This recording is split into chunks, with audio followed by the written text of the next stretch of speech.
Amen. Jésus, mon Dieu, mon roi.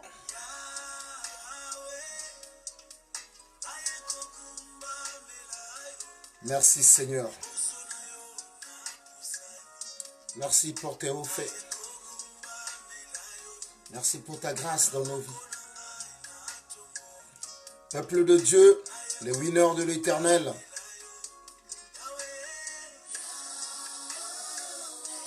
je vous dis, soyez bénis au nom puissant de Jésus.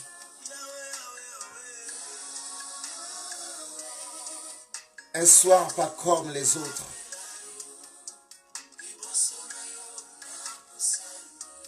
Rapprochons-nous devant l'Éternel, notre Dieu. Élevons nos mains vers l'Éternel pour l'adorer. Ce soir, nous allons parler d'un thème prophétique. Et notre thème s'intitule « Pourquoi tu sacrifies le messager de ton miracle ?» Pourquoi tu sacrifies le messager de ton miracle? Nous allons partager ce thème. Beaucoup d'entre nous sommes victimes parce que nous avons sacrifié la personne qui était là pour nous faire rentrer dans notre bénédiction. La personne qui était là pour nous faire rentrer dans notre destinée et nous l'avons sacrifiée. Nous allons adorer notre Dieu à travers ce cantique. La fin de l'année est proche. La fin de l'année est proche. Le 1er janvier 2018,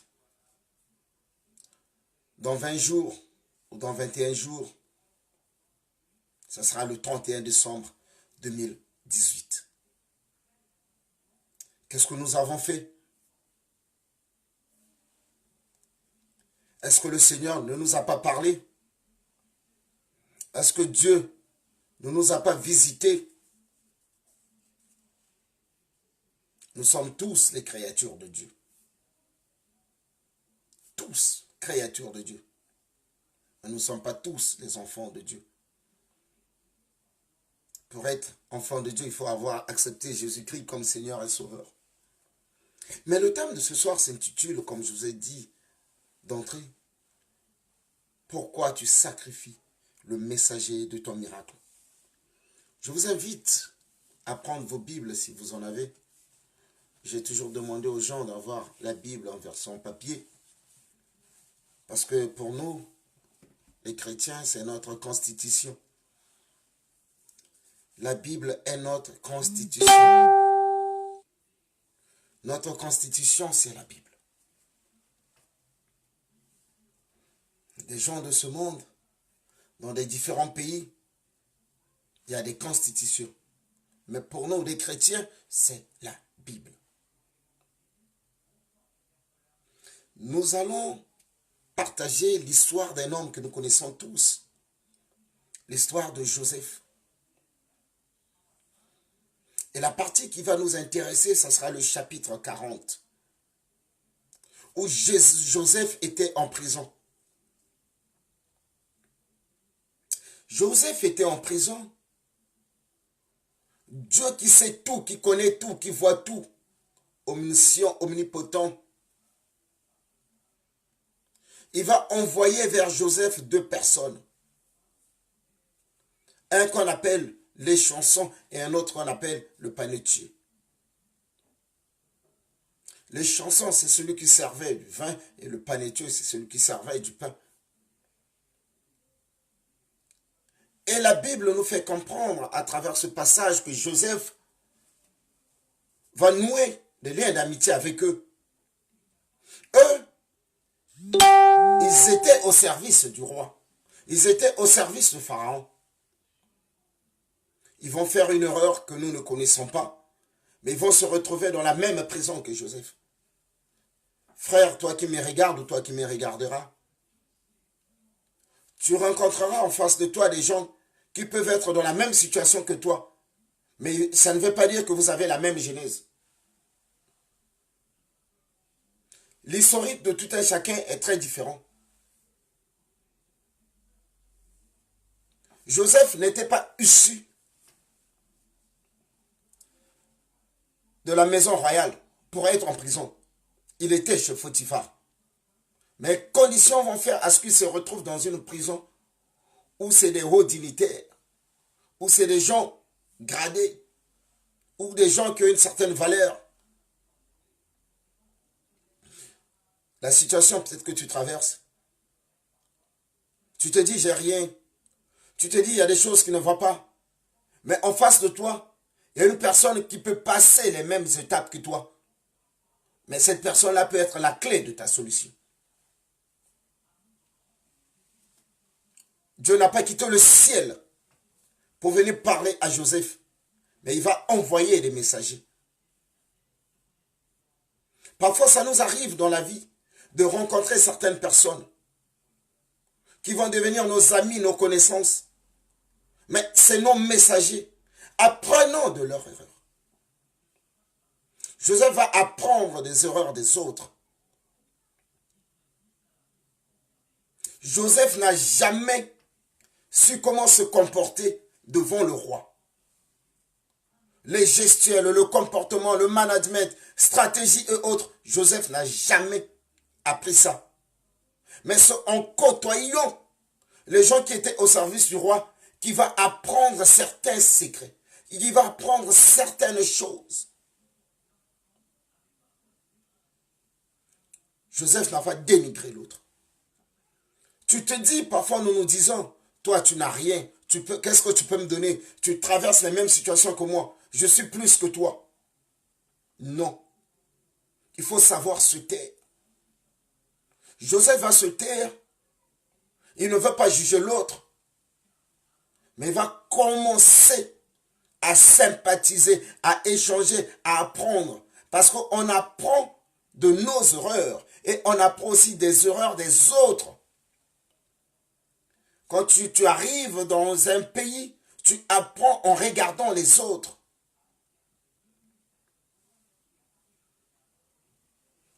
Ils vont conter à Joseph les histoires. Ils vont commencer à partager à Joseph les secrets du palais royal.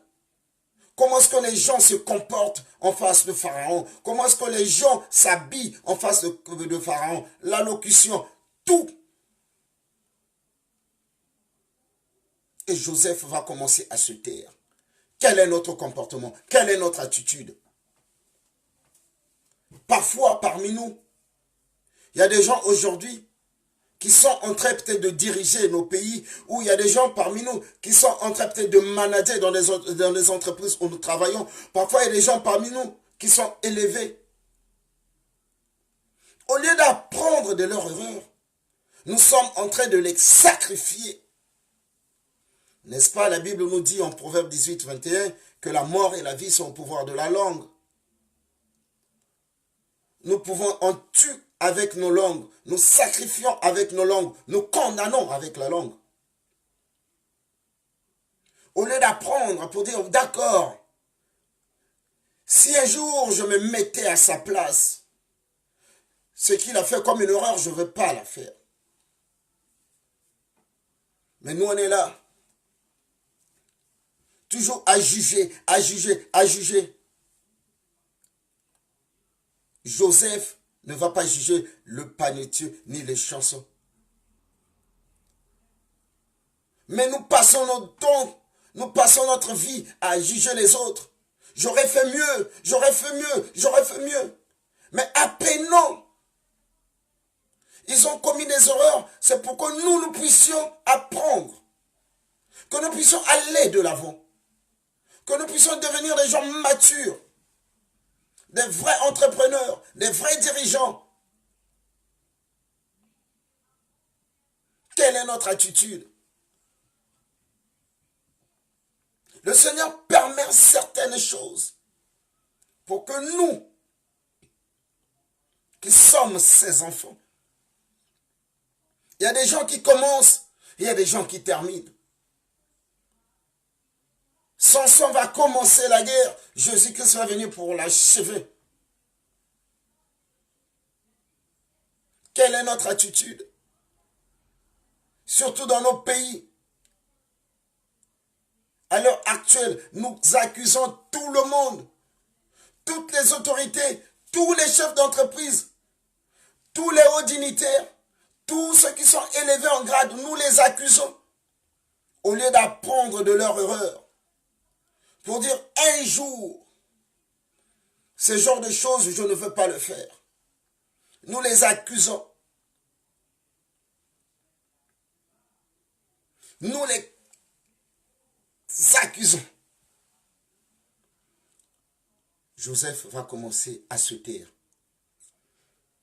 Il va interpréter les deux songes, du panetier et de l'échanson. Le panetier va mourir.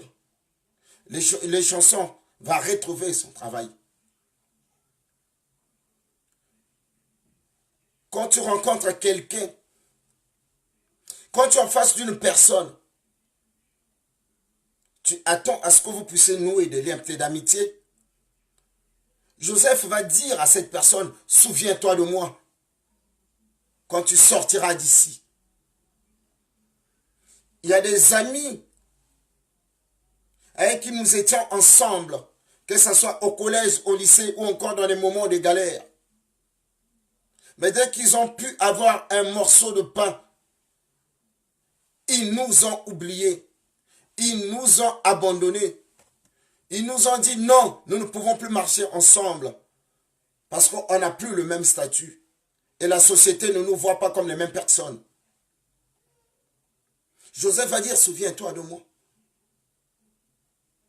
Mais l'autre, en sortant, il va retrouver son travail. Il va se mettre au service du roi.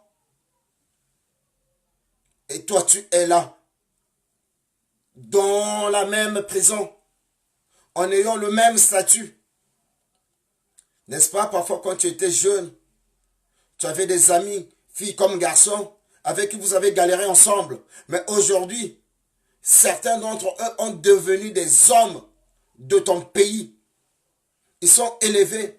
Ou même au travail, vous avez commencé tous comme de moins que rien. Et du jour au lendemain, ils ont gravi des échelons. Mais ils ont oublié tout ce que vous avez traversé ensemble. Ils ont oublié les moments de galère que vous avez partagés ensemble. Ils ont oublié les conseils que tu les donnais. Certes, parfois ça fait mal. Mais dans ce genre de situation, il faut savoir garder son calme. Et toujours être connecté avec ton Dieu. N'accuse personne, car tout ce que Dieu fait est bon. Joseph n'a pas raconté les exploits en prison en disant, oui, c'est grâce à moi parce que j'avais interprété son songe, en disant qu'il allait sortir et retrouver son travail. Et regardez, aujourd'hui, il m'a oublié. Non, il n'a pas dit ça. Il n'a pas dit ça. Il ne s'est pas plaint des confidences qu'il faisait aux autres. Genou fléchi, il avait le regard fixé vers le ciel. Quelle est notre attitude quand l'un de nous est béni, la personne avec qui nous étions en train de traverser des moments difficiles ensemble? Joseph ne va pas dire, attends, il va voir. La prochaine fois s'il revient ici, je ne veux pas le saluer, je veux le snober, c'est grâce à moi. Ou il va commencer à parler mal de la personne. Rien de tout cela. Rien de tout cela. Quand tu penses que tu as fait du bien aux gens, et que devant la foule, la personne t'ignore, la personne qui venait chez toi, la personne que tu as tout donné, parfois tu t'es privé de certaines choses pour donner à la personne, et du jour au lendemain, il n'y a pas de reconnaissance. Quelle est ton attitude? Quelle est ton attitude? Quelle est notre attitude? Nous condamnons, nous crucifions. Mais rien de cela n'est sorti de la bouche de Joseph. Il est resté connecté à son Dieu. Il est resté en contact à son Dieu. Il peut arriver dans la vie que vous étiez un groupe, soit des filles ou des hommes, tous sont mariés. Mais il n'y a que toi qui n'as pas encore été honoré par un homme ou par un homme. Ou encore un homme, tu n'as pas marié une femme. Les autres ne veulent plus passer du temps avec toi en disant que tu es célibataire. Vous ne jouez plus dans la même cour. Joseph ne s'est pas retourné en disant mais il y a des années en arrière où il y a des jours qui viennent juste de se couler. Nous étions tous là des célibataires et aujourd'hui, vous êtes devenus des mariés, vous me snobez. C'est pas bien. Joseph ne s'est pas plaint.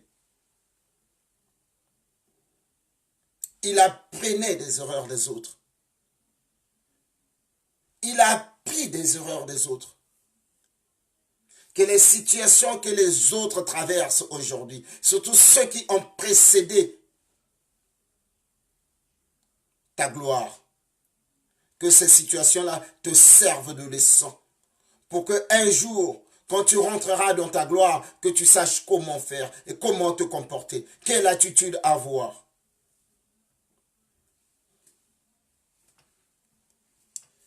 Et voilà que le temps de Dieu est le meilleur, parce que le second nom de Dieu, c'est le temps. Dieu va créer des circonstances, car il est le maître de circonstances et de temps, que le pharaon puisse faire un songe. Il y a des choses dans la vie, même quand nous cherchons du travail, généralement on dit envoie ton CV. Que ce soit sur Internet ou quand tu vois une annonce, on te dit envoie ton CV. Mais pour signer un contrat, il faut emmener des originaux. Le jour où le pharaon va faire un songe, il fallait qu'un original soit là pour valider le songe. C'est pas qu'il n'y avait pas des gens qui pouvaient interpréter les songes, mais tous ces gens-là étaient que de copies. Ton occasion sera là en face de toi et on aura besoin de toi. La même personne qui t'avait ignoré, les mêmes personnes qui t'ont snobé, les mêmes personnes qui t'ont rejeté, ils vont dire nous connaissons quelqu'un. Ces personnes-là vont dire nous connaissons quelqu'un. Nous connaissons quelqu'un. Pour la simple raison, parce que Joseph n'avait pas crucifié les chansons, c'est-à-dire le messager de son miracle. Aujourd'hui, nous avons de la rancœur et de la rancune. Parce qu'on a fait du bien aux gens et ces gens-là n'ont pas pu nous rendre l'ascenseur. Mais Joseph avait un cœur d'enfant. Ayant un cœur d'enfant. Quand tu as un cœur d'enfant, quand tu as beaucoup appris, quand tu as beaucoup assimilé, c'est la bénédiction qui va venir vers toi. Le messager de ton miracle va rentrer en action. Le messager de ton miracle va rentrer en action. Devant une situation impossible, ils vont se souvenir de toi. Ils vont se souvenir de ton comportement. Ils vont se souvenir de tes conseils. Ils vont se souvenir de ton intelligence. Ils vont se souvenir de ce que Dieu a mis en toi. Parce que dans cette situation, c'est toi la vérité. Eux, ils ont la réalité en face, mais ne peuvent pas rentrer dans la dimension de la vérité. De la même manière que Dieu va envoyer Samuel pour aller chez Isaïe, pour chercher à oindre David. Dieu va susciter quelqu'un. Il va dire à Pharaon, demande à tes gardes d'aller prendre Joseph en prison. Demande à tes gardes d'aller prendre Joseph en prison. Et les gardes vont venir. Les gardes vont venir. Non seulement qu'ils vont oindre Joseph, mais Joseph va se mettre dans une position où il aimait, car il avait déjà appris dans le secret. Ton attitude dans le secret, ou tes combats dans le secret, déterminera ta bénédiction. Il avait déjà appris comment se comporter devant le roi. Il avait déjà appris quel geste aborder devant le roi. Il avait déjà appris quel est le gestuel à avoir devant le roi ou devant le pharaon. Et ce jour-là, il va rentrer dans son miracle. Il va rentrer dans sa bénédiction. Il va rentrer dans son moment de gloire. Parce qu'il a eu, il a su et il a vu. Aujourd'hui, nous sommes en décembre. Nous attendons nos miracles. Nous attendons nos bénédictions. Nous voulons rentrer dans nos moments de gloire. Mais apprenons des erreurs des autres. Apprenons. Ne crucifions pas, ne condamnons pas, ne calomnions pas, ne lapidons pas. Joseph va se mettre à parler comme si il avait l'habitude de parler devant le pharaon. Il va se mettre dans une position où même le pharaon il dit, mais je n'ai jamais vu ça. Un étranger se comporter de la sorte parce que chaque pays a un code. Quand vous venez en France, si vous êtes en face du président, il y a un code, il y a des conduites à tenir. Quand vous allez dans des pays comme l'Arabie Saoudite, j'en passe, il y a un code, comment se comporter. Même dans nos pays africains, quand vous venez pour vouloir rencontrer le président, il y a un code. Il y a ce qu'on appelle pas une ligne de conduite. Mais parce qu'il avait appris. Il n'avait pas accusé les autres. Je vais raconter une histoire. Il y avait une fois deux pauvres, deux mendiants, deux SDF. Ils se sont rencontrés dans des situations de galère, dans des situations de crise. Sauf que un, il est né SDF.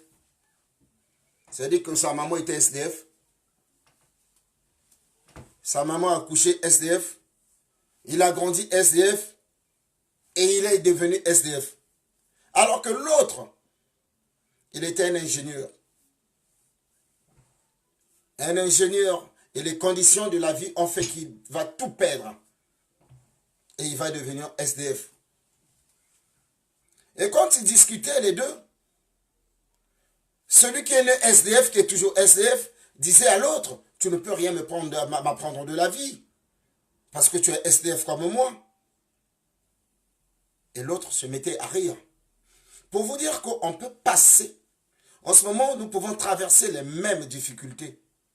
Mais ça ne veut pas dire que nous avons les mêmes origines. L'un d'entre eux était né SDF. Mais l'autre, les circonstances de la vie ont fait à ce qu'il devienne SDF.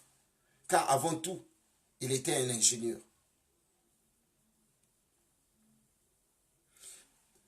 Nous allons rencontrer des personnes. Dieu va faire en sorte que nous puissions rencontrer des gens durant notre marche sur cette terre. Mais ne les jugeons pas. Ne juge pas la personne parce que tu la vois aujourd'hui. Cherche à connaître la personne. Quel que soit le travail qu'il a fait, cherche à prendre de la personne. C'est ce que les médecins appellent par un diagnostic. Essaie de diagnostiquer. Prends les bons côtés de la chose pour vouloir avancer dans la vie. C'est là où les Français disent, celui qui va aller loin, ménage sa monture. Cherche à ménager ta monture. Si tu veux aller loin. Quelqu'un comme Joseph, qui a la capacité d'interpréter les songes, il pouvait dire à l'échanson ou au panetier, tu ne vas rien m'apprendre. Parce que Dieu me parle. Mon ami, Dieu peut te parler, Dieu va te parler, Dieu te parlera. Mais Dieu peut susciter des gens pour que tu apprennes. Pour que tu apprennes. Pour que ces gens-là deviennent une porte d'entrée pour toi vers la primature. Pour que tu puisses rencontrer certaines personnes dans la vie. Je vais encore vous prendre une autre histoire pour illustrer un peu les propos. Ici en France, à Toulouse, il y avait une fille. Elle avait fugué alors que ses parents ont beaucoup d'argent. Quand je dis c'est beaucoup. Quand on veut enlever l'impôt sur la fortune, ses parents faisaient partie. Ils avaient beaucoup, investi partout dans le monde. Mais elle voulait vivre sa vie, elle a fugué. Et du jour au lendemain, elle était devenue SDF. Mais, il va rencontrer un monsieur qui n'a rien. Un monsieur qui n'a rien. Qui va avoir pitié d'elle pour dire, mais elle n'était pas belle. Hein. Mais la beauté aussi, c'est un critère éphémère. On ne va pas dire qu'elle était Naomi Campbell ou Beyoncé ou... Comme, non, elle était comme elle était. Le monsieur va avoir pitié d'elle. Le monsieur va l'emmener chez lui. Le monsieur va lui donner à manger. La fille va être émue. Le monsieur dit, mais pourquoi tu pleures? Parce que je te donne un bout de pain. Mais, comme on dit, du fil en aiguille, avec le temps, ils vont se mettre ensemble. Mais quand la fille va tomber enceinte, elle va décliner son identité pour dire qui elle est réellement. Le monsieur va tomber de nu, comme on dit. Et les parents de la fille vont venir. Je te dis, c'est un cortège. C'est un cortège, tu ne peux pas imaginer. C'est comme l'histoire de l'enfant prodige. La fille qu'on croyait qu'elle était disparue. La petite fille qui n'était plus à la maison. Le fait d'avoir fait du bien à cette personne-là, à cette fille-là, va ouvrir la porte de la grandeur à cet homme. Ne t'arrête pas à l'apparence. Ne limite pas quelqu'un par rapport à l'apparence. Toi qui veux être politicien, ceux qui sont là avant toi, apprends de leur erreur. Ne les juge pas, ne les condamne pas. En disant si j'étais à leur place, si j'étais à leur place. Joseph ne va pas dire ça pour dire si j'étais à votre place, j'allais pas me comporter de la sorte. Discutons. La vie, c'est un apprentissage. Et un jour, tu deviendras un grand homme.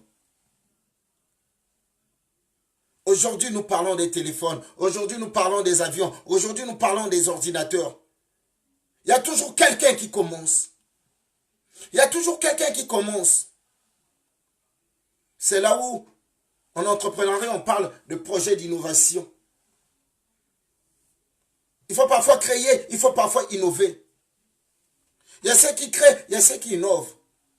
Tant que nous resterons dans la dimension des critiques, nous ne rentrerons jamais dans nos bénédictions. Jamais dans nos bénédictions. C'est pas parce que tu vois quelqu'un qui a peut-être une chemise, c'est pas parce que tu vois une fille qui n'a peut-être qu'un pantalon, tu vas te mettre à critiquer cette personne. Or, si tu apprenais de ses erreurs, ou si tu apprenais vraiment qui est cette personne, c'est peut-être la clé de ta vie qui est là. C'est le messager que Dieu envoie pour que tu puisses rentrer dans ta bénédiction.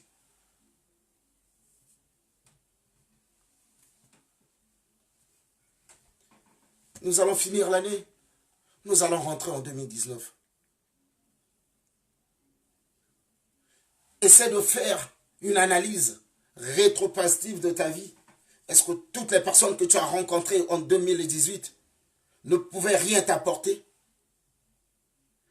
Qu'est-ce que tu as appris de ces personnes? Fais ta rétrospection, tu verras. Qu'est-ce que tu as appris de ces personnes-là? Dieu ne descendra jamais du ciel pour venir te parler. Il va utiliser quelqu'un. Même s'il peut utiliser des anges, tu ne sauras pas que c'est un ange. Parce que Dieu Il peut t'utiliser dans un moment T, tu deviens un ange.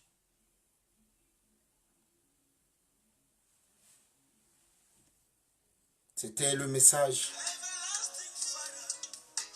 que je voulais vraiment partager avec vous ce soir. Pour dire que Dieu, non seulement qu'il est Dieu, mais il nous envoie souvent des messagers. Ne crucifions pas les messagers. Et quand nous faisons du bien aux gens, si la personne ne nous rend pas l'ascenseur, ne condamnons pas la personne.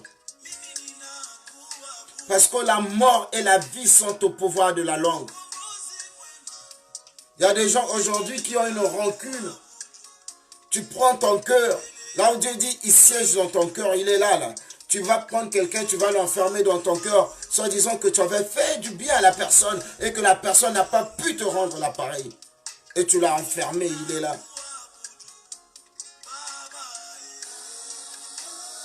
Que Dieu vous bénisse. Soyez bénis, Sœur Ernestine. Que Dieu te bénisse. Frère Néhémie, sois béni. Seigneur, nous remettons encore ces moments entre tes mains. Nous te prions à ce que tu puisses nous donner encore la sagesse nécessaire, la sagesse divine. Pour que lorsque nous allons nous retrouver, on fasse le messager de nos vies, papa, de nos miracles. Que nous ne soyons pas là pour les juger. Car tu nous dis même dans ta parole de ne pas juger. Tu nous l'interdis, tu nous le défends de ne pas juger. Merci Jéhovah pour ta grâce. Merci pour tout ce que tu fais, merci pour tout ce que tu feras. Élève ton nom dans nos vies. Merci pour ta présence. Soyez bénis. Amen.